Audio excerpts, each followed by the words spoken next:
Readings from A Course in Miracles, Lesson 93. Light and joy and peace abide in me. You think you are the home of evil, darkness, and sin.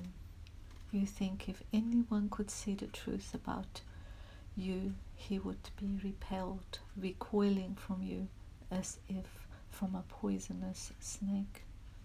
You think if what is true about you were revealed to you, you would be struck with horror, so intense that you would rush to death by your own hand, living on after seeing this being impossible. These are beliefs so firmly fixed that it is difficult to help you see that they are based on nothing. That you have made mistakes is obvious.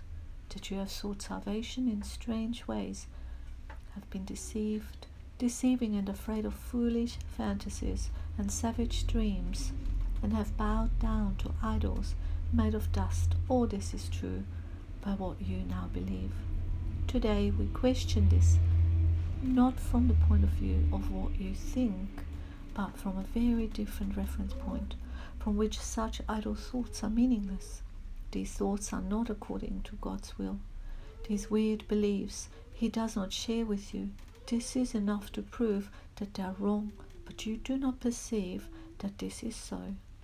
Why would you not be overjoyed to be assured that all the evil that you think you did was never done, that all your sins are nothing, that you are as pure and holy as you were created, and that light and joy and peace abide in you?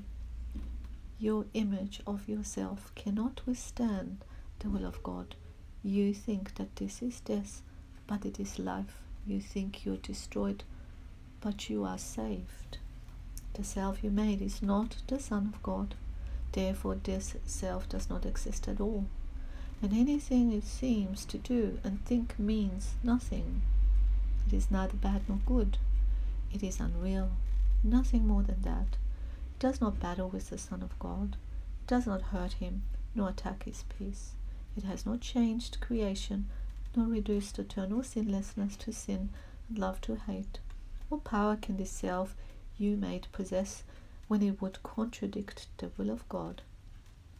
Your sinlessness is guaranteed by God over and over. This must be repeated until it is accepted. It is true, your sinlessness is guaranteed by God. Nothing can touch it or change what created as eternal. The self you made, evil and full of sin, is meaningless. Your sinlessness is guaranteed by God, and light and joy and peace abide in you. Salvation requires the acceptance of but one thought. You as God created you, not what you made of yourself. Whatever evil you may think you did, you as God created you. Whatever mistakes you made, the truth about you is unchanged. Creation is eternal and unalterable. Your sinlessness is guaranteed by God. You are and will forever be exactly as you are or as you were created. Light and joy and peace abide in you because God put them there.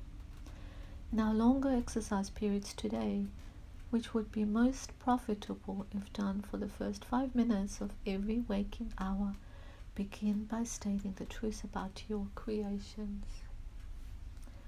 Light and joy and peace abide in me. My sinlessness is guaranteed by God. Then put away your foolish self-images and spend the rest of the practice period in trying to experience what God has given you in place of what you have decreed for yourself. You are what God created or what you made. One self is true, the other is not there.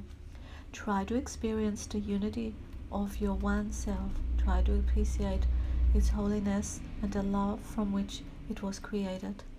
Try not to interfere with the self which God created as you by hiding its majesty behind the tiny idols of evil and sinfulness you have made to replace it. Let it come into its own. Here you are. This is you, and light and joy and peace abide in you because this is so. You may not be willing or even able to use the first 5 minutes of each hour for these exercises. Try, however, to do so when you can. At least remember to repeat these thoughts each hour. Light and joy and peace abide in me. My sinlessness is guaranteed by God. Then try to devote at least a minute or so to closing your eyes and realizing that this is a statement of the truth about you. If a situation arises that seems to be disturbing, quickly dispel the illusion of fear by repeating these thoughts again. Should you be tempted to become angry with someone, tell him silently, light and joy and peace abide in you.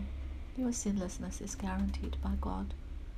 You can do much more for the world's salvation today.